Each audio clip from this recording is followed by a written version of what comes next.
kita akan lanjutkan pembahasan kita kali ini dengan gelombang longitudinal.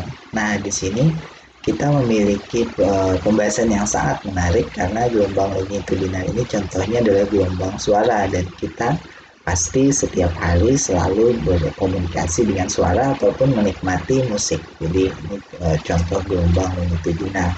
Nah, gelombang suara ini sedikit berbeda dari gelombang pada tali karena gangguannya tadi. Kalau gangguan pada tali itu kan arahnya ke atas ataupun ke bawah, sementara gelombangnya menjalar ke kiri ataupun ke kanan. Nah, sementara di sini kita punya gangguan yang arahnya ke kanan maupun ke kiri seperti yang gambar bawah ini. Perpindahan dari partikelnya atau gelombang suara ini ke kanan ataupun ke kiri. Sementara arah penjalaran dari gelombang suaranya itu juga ke kanan ataupun ke kiri. Jadi kita punya gelombang longitudinal namanya, yaitu gelombang yang gangguannya itu ke kanan maupun ke kiri. Nah, kalau gelombang pada tali, ini gambar yang bagian atas, itu gangguannya ke atas ataupun ke bawah, dan arah penjalarannya ke kanan ataupun ke kiri. Nah, ini kan tegak lurus nih. Artinya arah gangguannya berbeda dengan arah penjalarannya. Nah, ini gelombang gelombang transversal. Nah, pada gelombang suara itu termasuk gelombang longitudinal. Nah, di sini kita punya gambaran sederhana nih di gambar yang kedua di sini, yaitu suatu pipa, di dalamnya ada menjalar gelombang suara misalnya, dan partikelnya di dalam ini yang mengalami gelombang suara itu bisa merapat seperti ini ataupun meregang. Jadi ini ada regangan, ada rapatan. Jadi kita lihat ini rapat lagi, kemudian di sini regang lagi. Nah, jadi regangan dan rapatan seperti ini, inilah yang dimaksud dengan gangguan. Jadi gangguannya itu kalau gelombang suara, udaranya itu rapat regang, rapat regang, rapat regang, seperti itu. Dan ini memang nggak bisa kita lihat, tetapi bisa didengar oleh telinga atau bisa dihasilkan oleh speaker ataupun mulut kita ketika kita bersuara seperti ini. Nah, karena dia regangan dan repatan, maka nilai yang menentukan itu bukan amplitudo posisi, ya, posisi naik turun ke atas gini, bukan seperti persamaan sebelumnya, tetapi tekanan udaranya. Jadi rapatan itu berarti tekanan udaranya lebih tinggi, kalau regangan berarti tekanan udaranya lebih rendah. Jadi kita lihat grafiknya di paling bawah ini adalah grafik tekanan yang lebih tinggi dari nilai rata-ratanya, ini grafik tekanan yang lebih rendah dari nilai rata-ratanya, dan ini berkesesuaian dengan tegangan ataupun regangan di udara. Nah, jarak antara dua tekanan positif seperti ini adalah amplitudo, bukan amplitudo, adalah panjang gelombang. Jadi jarak antara dua tekanan positif seperti ini itu adalah panjang gelombang. Nah, sekarang mari kita lihat persamaannya. Nah, persamaan untuk gelombang suara, yaitu persamaan tekanan, berarti bukan simpangan ya. Tekanan pada titik X pada waktu T itu adalah B besar KA, ini konstanta, sin KX min omega T. Jadi sama saja bentuknya, cuma sekarang sin KX omega T, dan ada B besar K dan A besar. B besar itu tidak lain yang kita bahas pada waktu elastisitas, yaitu block stress dibagi block strain, atau stress bagi strain tetapi untuk volume. Jadi ini perubahan tekanan dibagi dengan perubahan rasio perubahan volume. Nah, itu B besar. Kemudian ada K kecil, ini konstantanya. Kemudian ada A, ini A besar, sin KX, K lagi, ini konstantanya, X minus omega T. Nah, ingat K di sini itu cukup berbeda dengan K yang sebelumnya kita bahas di gerak harmonik sederhana. Jadi kalau K di sini itu adalah bilangan gelombang, yaitu 2pi per lambda, dan dia adalah konstanta untuk setiap gelombangnya. Nah, dalam hal ini gelombang punya lambda tertentu, maka dia punya bilangan gelombang. Ingat, lambda tadi adalah panjang gelombang. Jadi K ini sama dengan 2pi dibagi dengan panjang gelombang. Nah, di depannya ada B besar K, bilangan gelombang tadi dikalikan A. Nah, ini adalah konstanta. Nah, ingat pada pembahasan sebelumnya, kalau ada sesuatu yang diletakkan di depan fungsi sin ataupun cos, berarti itu adalah nilai maksimum. Ini artinya tekanan maksimum itu besarnya ya B besar K dikalikan A besar.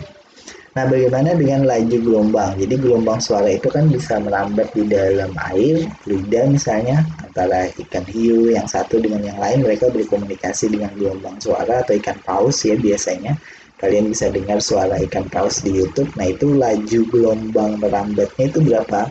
Yaitu dihitung dari akar B besar tadi dibagi rho. Jadi B besar itu sebuah konstanta sudah ditentukan, misalnya B besar untuk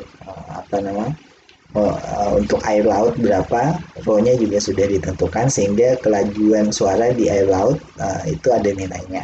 Nah, kalau biasanya suara itu juga merambat di batang atau di benda padat. Jadi kalau kita waktu kecil mungkin kalian pernah atau belum pernah itu bermain dengan telepon-teleponan, tetapi teleponnya itu dibuat dari benang yang disambungkan dengan kaleng, kemudian didekatkan ke telinga, kemudian kalian ngobrol gitu dari satu titik yang cukup jauh disambungkan dengan benang ke titik lain.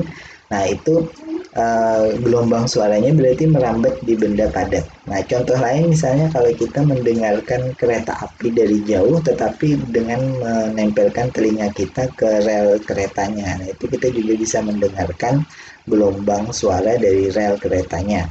Nah, cara menghitung kelajuan gelombang pada benda padat ya sama bentuknya. Jadi gampang untuk diingat, akal Y dibagi rho. Nah, rho sendiri adalah rapat massa dari benda padat tersebut. Y ini adalah modulus Young dari benda padatnya tersebut. Nah, sekarang kita punya laju gelombang pada gas ideal. Jadi kita punya kecepatan, lajunya berapa, akar juga sama, dan bagian atas ini juga konstanta. Jadi ada gamma, ada L besar, ada T suhu dibagi dengan molar. Jadi ini massa molar dari molekul udaranya. Nah, kita mungkin akan mencoba menghitung dengan rumusan ini nantinya. Jadi kalian ingat-ingat 3 perumusan ini dan bentuknya hampir sama, cuma yang satu untuk fluida ini, satu untuk benda padat, satunya adalah untuk gas ideal. Nah, sekarang gelombang suara sendiri kita biasanya menikmati dengan cara mendengarkan musik, dan ada banyak sekali alat musik. Ada alat musik yang memanfaatkan pipa yang mengalami resonansi di dalamnya, mengalami interferensi tadi. Ada alat musik yang memanfaatkan dawai atau getaran dari senarnya. Ada juga alat musik yang memanfaatkan getaran dari satu lembar karet misalnya atau drum. Jadi alat musik yang seperti itu. Nah, di sini contohnya adalah alat musik yang memanfaatkan pipa, kemudian di dalamnya itu bergetar udaranya. Contohnya di sini ada 2, yaitu alat musik klarinet dengan frekuensi fundamental. Ingat, ini frekuensi fundamental yang tadi kita bahas itu, yaitu yang pertama itu adalah 233 Hz, sementara kalau alat musiknya alto misalnya seperti ini, frekuensi fundamentalnya berbeda, 523 Hz. Nah, ini kalau diplot terhadap waktu, tekanan dari udara di satu titik misalnya bentuknya akan berbeda. Jadi kita mendengar setiap alat musik itu kan berbeda-beda, ada biola, ada ada kalau dalam hal ini suling misalnya, ada klarinet, ada alto. Nah, itu sebenarnya tekanannya atau fungsi tekanan terhadap waktunya berbeda-beda. Makanya telinga kita mendengar, oh ini alat musiknya ini gitu. Kita bisa bedakan alat musiknya itu apa. Nah, ternyata tekanannya juga berbeda-beda terhadap waktu seperti yang kita lihat di 2 grafik ini. Selain itu, kalau kita uraikan frekuensi apa saja di sana yang muncul, maka kita akan melihat kandungan frekuensinya. Jadi tidak hanya satu gelombang, tetapi di sini ada banyak gelombang sebenarnya yang masing-masing punya frekuensi. Jadi kalau kita uraikan dia ke dalam plot frekuensi, ini yang grafik paling bawah, maka kita bisa melihat frekuensi yang muncul itu bermacam-macam. Ada yang frekuensi fundamentalnya, intensitasnya tinggi di fundamental pertama, ada yang tinggi di fundamental ketiga dan kelima misalnya. Ini contohnya 135 cukup tinggi amplitudenya, kemudian menurun tetapi ada bagian yang naik lagi, atau ada yang seperti ini. Nah, ini akan memberikan warna suara yang berbeda untuk setiap alat musik karena frekuensi fundamental yang berbeda. Nah, ini contoh pertama, kalian bisa coba untuk mengerjakan dengan ini. Kemudian kita akan bahas tentang intensitas. Nah, intensitas pada gelombang suara secara umum biasanya kita mendengar intensitasnya berapa desibel gitu. Jadi sebenarnya yang dimaksud desibel itu adalah bukan intensitas dari gelombangnya, tetapi tingkatan intensitas dari suara. Nah, sementara intensitas dari gelombang sendiri itu satuannya adalah watt per meter persegi dan bisa dihitung dengan persamaan yang ada di bawah ini. Jadi kita punya intensitas gelombang P maksimum dikuadratkan, ini tekanan maksimum dikuadratkan dibagi 2 akar rho dikalikan B. Nah, akar rho-nya tadi adalah rapat massa dari molekul udaranya, B itu adalah konstanta Broglie modulus tadi. Nah, mengenai intensitas dalam satuan watt per meter persegi ini biasanya sih kita nggak jarang dipakai karena range nilainya seperti yang kalian lihat dalam tabel ini cukup sulit untuk dituliskan, tetapi yang gampang untuk diingat adalah satuan intensitas desibel. Nah, desibel ini tidak lain dari satuan intensitas tingkat intensitas suara sebenarnya, dan dia desibel, artinya 1 desibel itu sama dengan 0,1 bel. Jadi bel ini sebenarnya sama seperti meter atau kilogram. Jadi ada 1 kilogram, ada gram, ada desigram, atau ada meter, ada desimeter. Di sini ada desibel, ada bel. Jadi 1 desibel disingkat dengan dB, dan ini satuan. Jadi misalnya di sini kalau batas pendengaran kita, karena ini desibel dihitung berdasarkan intensitas acuan, lihat persamaan yang di bawah ini. Jadi bagaimana menghitung nilai desibel adalah kita rasiokan antara intensitas suara yang kita dengar dengan intensitas acuan. Nah, intensitas acuan dalam hal ini adalah nilai batas pendengaran kita, jadi 10 pangkat minus 12 watt per meter persegi. Ini intensitas acuan, batas pendengaran. Jadi kalau 0 itu berarti kita nggak mendengarkan apa-apa, tetapi kalau 10 kita mendengarkan gemerisik daun yang ditiup angin. Jadi 10 desibel itu kita dengar ada gemerisik daun yang ditiup angin. Kemudian teman kita berbisik 20 desibel. Jadi mobil menderum tenang aja 50 desibel. Nah, kalau percakapan biasa seperti ini kira-kira ini 65 desibel gitu. Kalau kalian berada di jalan raya, lagi nongkrong kafe di pinggir jalan, ini kemungkinan besar 70 desibel. Nah, bagi yang pernah menyaksikan kereta lewat, ini kalau ada kereta lewat cukup bising, itu 90 desibel.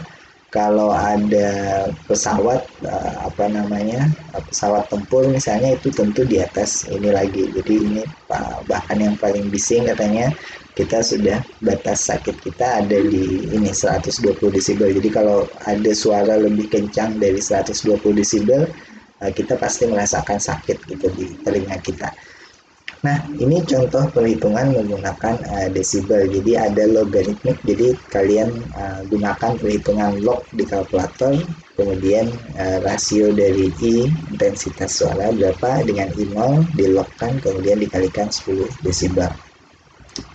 Nah, ini contohnya hampir sama dengan contoh 1, tetapi kalian bisa hitung tentang intensitasnya sekarang.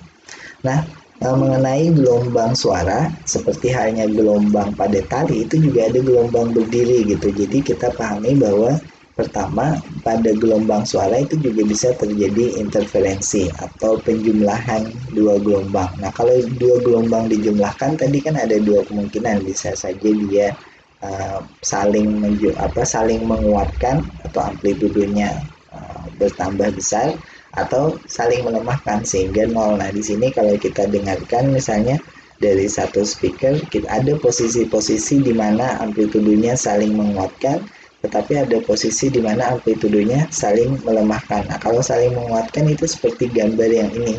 Jadi dengan speaker yang satu dengan speaker yang lain, posisinya persis di situ sama-sama terjadi tekanan maksimum pada udara ya. Jadi kita mendengar suaranya seakan-akan semakin kencang. Tetapi juga bisa terjadi dia tekanan minimum di sini dan juga tekanan maksimum sehingga saling menghilangkan. Nah, ini bisa terjadi pada interferensi. Nah, bagaimana sekarang kalau gelombang suaranya ini ada di satu benda yang lain, misalnya tabung tadi dibuat dalam tabung, kemudian salah satu ujungnya dikasih speaker, ujung yang lain adalah pemantulnya misalnya, maka di dalam tabung ini akan terbentuk gelombang berdiri, sama halnya seperti gelombang pada tali atau senar gitar tadi. Nah, sekarang coba kita lihat contoh videonya untuk gelombang berdiri tadi. Ini ada satu video yang saya ambilkan dari YouTube. Ini adalah peristiwa gelombang berdiri pada permukaan padat. Nah, jadi gelombang suaranya diarahkan pada permukaan padat atau speakernya diarahkan pada permukaan padat, dan kalian akan melihat ketika suaranya dinyalakan di atas permukaan padat tersebut itu akan terjadi getaran. Nah, getaran yang seperti apa? Ini kalau saya putar ya.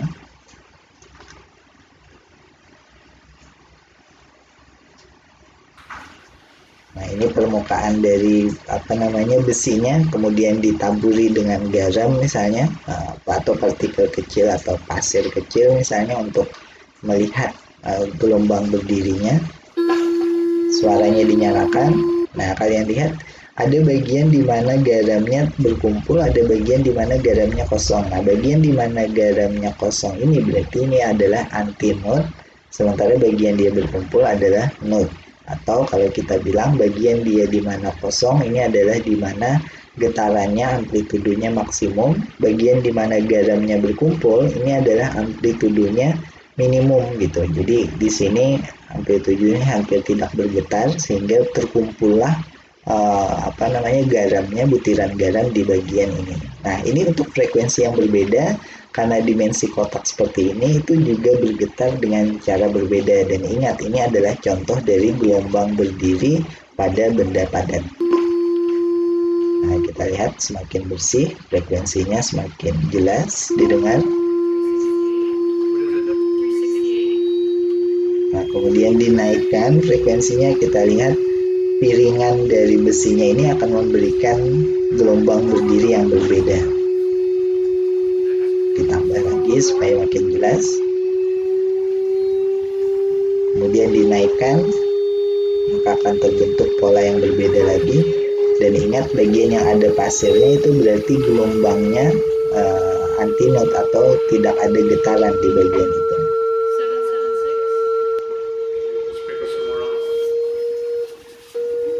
Nah, ini terus diubah frekuensinya.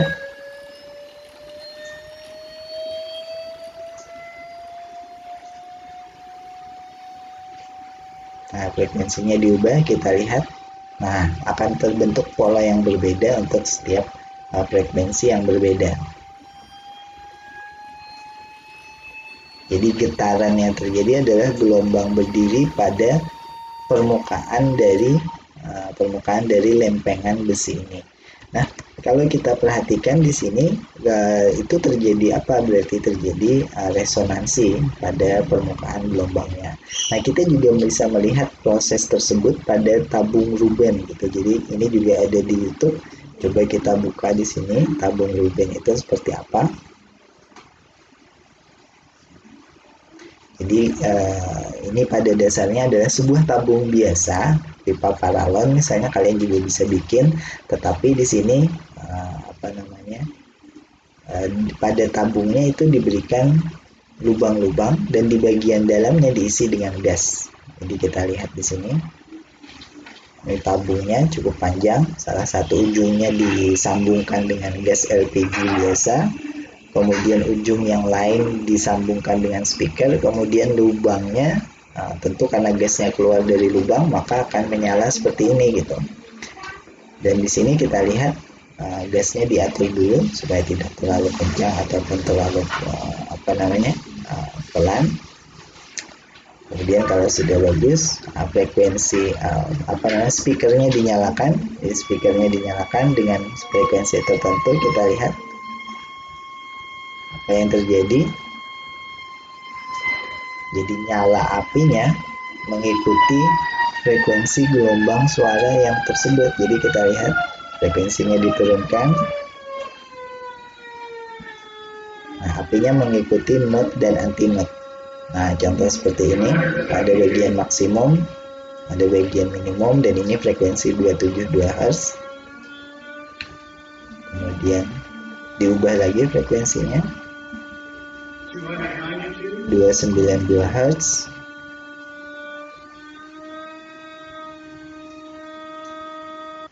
Nah, ini frekuensi yang berbeda 313 Hz. Kenapa seperti ini?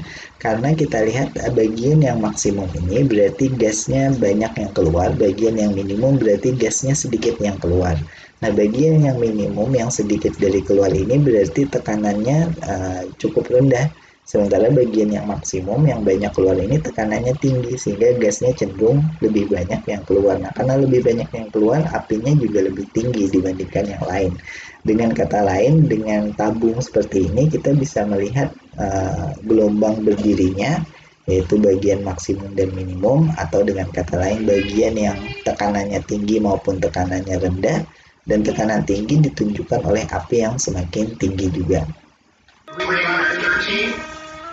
Nah, dan ingat gelombang berdiri di dalam tabung seperti ini, panjang gelombangnya itu harus mengikuti aturan dari frekuensi harmonik tadi atau panjang gelombang harmonik untuk tabung ini dengan rumusan yang kita lihat di slide sebelumnya tadi. Nah, jika kita gunakan perhitungan, kalian bisa menghitung juga di sini ada 100 cm katanya dari ujung ke ujung hitam ini. Kemudian ada berapa puncak gelombang? Ada 1, 2, 3, 4, 5, 6. Ya, ada 6 puncak gelombang. Berarti paling tidak ada 3 panjang gelombang di sini. 376, 399, 298, 204, dan seterusnya. Kalian bisa lihat sendiri video di YouTube-nya, ketika frekuensinya diubah maka akan terjadi bentuk pola api yang berbeda pula. Nah, yang menarik adalah kita bisa menggunakan bentuk yang 2 dimensi. Kalau tadi kan tabung hanya 1 dimensi kan, tetapi kalau kalian gunakan bentuk yang 2 dimensi dan sambungkan bukan hanya ke frekuensi yang 1 frekuensi tetapi musik misalnya, maka akan kita lihat hal yang menarik di sini. Jadi ini adalah contoh gelombang berdiri, dan mungkin saya fast forward di titik ini. Nah, ada ini alatnya, jadi ada fire table katanya, semacam kotak. Kalau tadi kan tabung tuh panjang, kalau ini kotak, dan di kotak ini diberikan lubang sekitar 2000 lubang katanya, dan di bagian dalam kotak dimasukkan gas LPG tadi.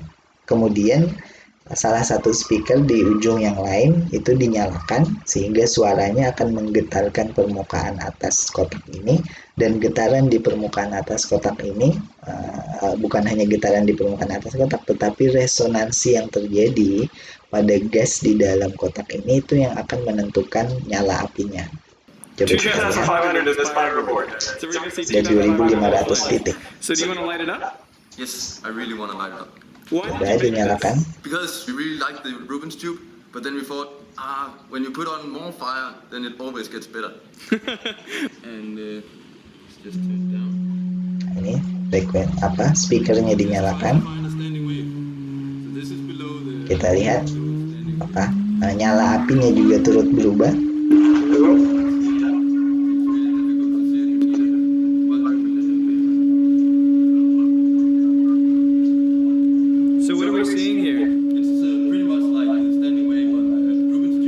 Ini adalah contoh gelombang berdiri. Jadi kita lihat ada api puncak di sebelah sini, di salah satu sisi dari kotak ada api yang puncak di sisi kotak yang lain gitu.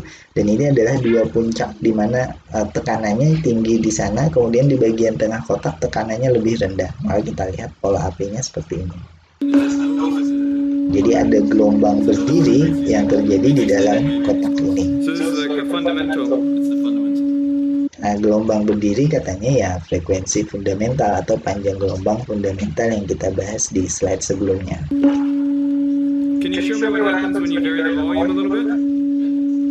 Nah, volumenya diubah-ubah, apinya tentu juga makin besar atau makin kecil, jadi gasnya akan semakin banyak atau semakin sedikit.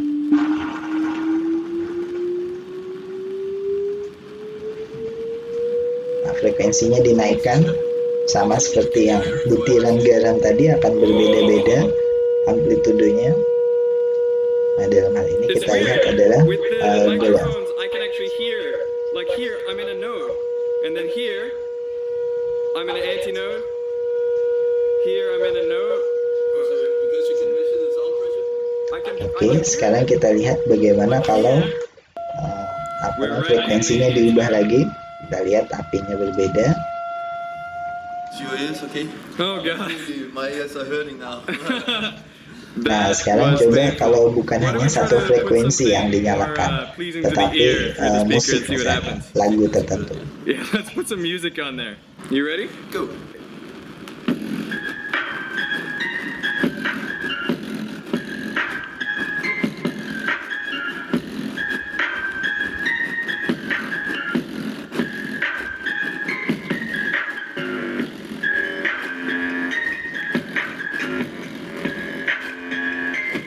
Nah, kalian lihat ini hasil asli, jadi bukan simulasi seperti biasanya kan visualisasi dari musik, bukan.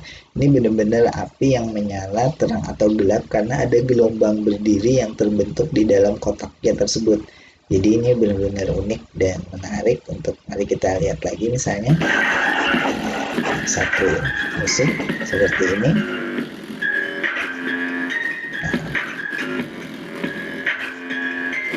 Dan mungkin kalau tertarik kalian bisa coba-coba bikin. Hati-hati untuk membuat gasnya masuk ke dalam supaya tidak terjadi ledakan atau apa. Tapi kalau berhasil menyambungkan dengan speaker yang cukup kuat, kalian akan bisa melihat gelombang berdiri seperti ini, dan ini bisa menjadi pertunjukan yang lumayan menarik gitu. Nah, bagaimana kalau kita lihat contoh lain? Misalnya di sini contoh yang menggabungkan semuanya tadi menjadi satu pertunjukan musik. Misalnya kita lihat memanfaatkan gelombang berdiri yang terjadi tidak hanya pada udara di dalam tabung, tetapi juga pada butiran pasir misalnya atau butiran garam tadi, dan juga pada listrik. Walaupun nanti listrik kan kita bahas di fisika dasar 2, jadi akan berbeda nanti pembahasannya. Pertama di Indonesia sampai obat Saudi 100 kali lebih efektif membunuh Oke, kita tunggu iklannya. Nah, coba kita lihat di sini setup mereka bagaimana memanfaatkan gelombang berdiri pada berbagai macam bentuk tabung. Ini benar-benar serius peralatan musiknya. Nah, ini lihat gelombang berdiri pada benda padat atau pada permukaan air. Jadi kan kita lihat cukup menarik di sini. Dan speakernya akan memberikan gerakan atau getaran. Jadi mereka memasangkannya pada speaker.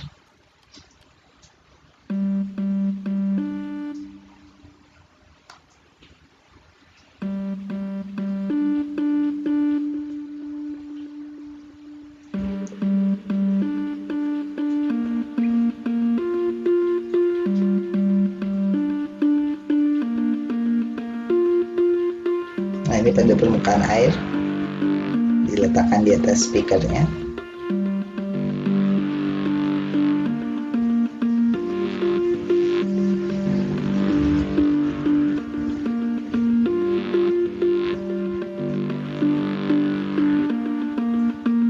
Nah, ini yang menarik nih, kita belum pernah lihat tadi. Lihat, jadi speakernya bagian depan dari speaker yang bergetar itu dipasangkan dengan pipa air.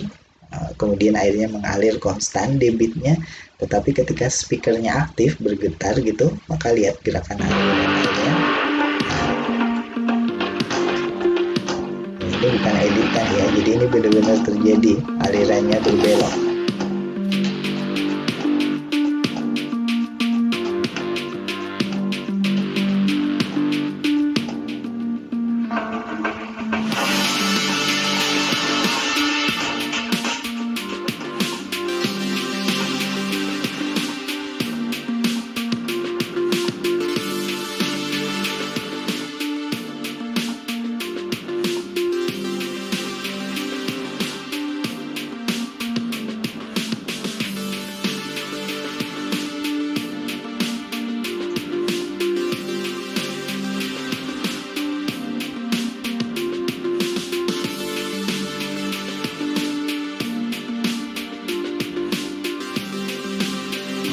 air tadi berbelok turunnya.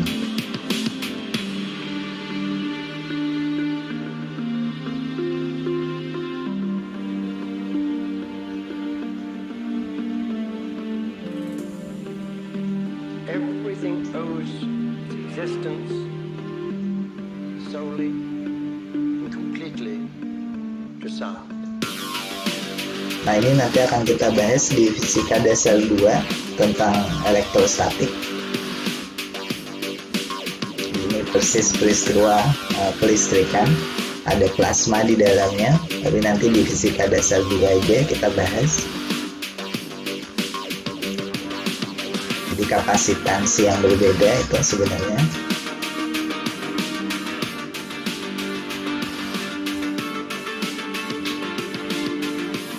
Oke, nah sekarang coba kita lihat di tabung api ya. Ini bagian tabung api. Jadi mereka juga menggunakan nada piano seperti ini.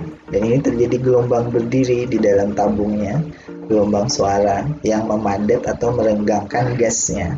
Makanya kita lihat nyalanya terang atau pelan.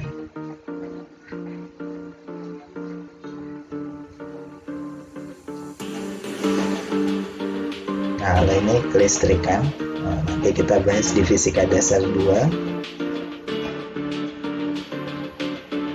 Mereka menggunakan apa? Tesla coil. Ini Tesla coil namanya.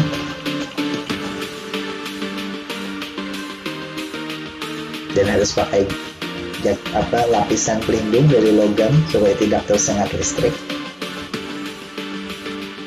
Dari prinsipnya ini adalah gelombang berdiri tadi. Kalau penasaran, coba kita lihat yang dia menggunakan listrik. Nah, itu. Apakah tidak khawatir tersetrum? Tidak, karena menggunakan ini baju dari logam semuanya, semua bagian tubuhnya ditutupin. Dan itu prinsip di fisika dasar 2 nanti.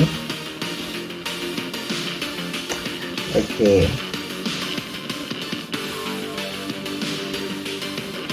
Ini lucutan listriknya, lihat tidak masalah, jadi tidak tersetrum walaupun disengat listrik dari luar, tegangan tinggi gitu. Oke. Mungkin cukup, jadi kita balik ke slide kita. Nah, itu contoh-contoh pemanfaatan tadi peristiwa atau fenomena gelombang berdiri pada suara. Dan banyak hal yang menarik, mungkin kalau kalian ingin mencoba membuatnya cukup menarik dibikin misalnya. Nah, ada 2 hal lagi yang kita bahas sekarang. Pertama adalah beat, yang kedua adalah efek Doppler. Dan ini sebenarnya peristiwa yang sehari-hari kita alami. Nah, kalau beat ini apa? Kalau beat itu ada 2 sumber suara yang frekuensinya berbeda sedikit saja.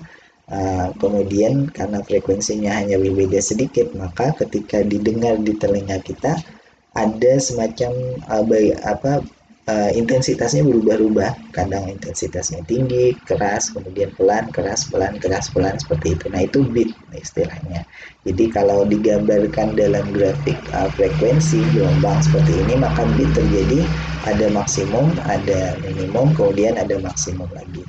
Nah, efek yang kedua adalah yang kita bahas, efek Doppler. Jadi di efek Doppler sumber suaranya itu bergerak, sementara yang mendengar itu diam atau bergerak. Nah, kita akan mendengar frekuensinya naik turun. Contoh yang paling sering digunakan untuk membahas efek Doppler adalah ada ambulan yang lewat gitu. Jadi ambulannya mendekati kita, maka suaranya semakin frekuensi ambulannya seakan-akan sirenenya semakin tinggi, tetapi ketika ambulannya menjauh, frekuensi yang kita dengar semakin rendah gitu. Jadi ada perubahan frekuensi yang didengar dibandingkan frekuensi dari sumbernya. Nah, cara menghitungnya bagaimana? Kita tentukan dulu kelajuan dari suara berapa nilainya. Kalau di udara biasanya 340 meter per detik. Jadi V ini adalah kelajuan suara. Kemudian VL ini adalah kelajuan dari pendengarnya. Kalau kita diam berarti VL nilainya 0 ya. Tetapi kalau kita bergerak berarti VL punya arah. VS adalah kelajuan dari sumber. Dan ingat, ini cuma bisa di satu arah aja, satu sumbu maksudnya. Entah itu mendekat atau menjauh, Kemudian Fs itu adalah frekuensi sumber. Nah, dari sini kita bisa menghitung berapa frekuensi yang kita dengarkan, apakah lebih tinggi ataupun lebih rendah. Oke, mungkin ini 2 pembahasan terakhir, dan terima kasih. Kalian bisa mulai mengerjakan soal-soalnya. Nanti kalau belum paham bisa lihat video penjelasannya.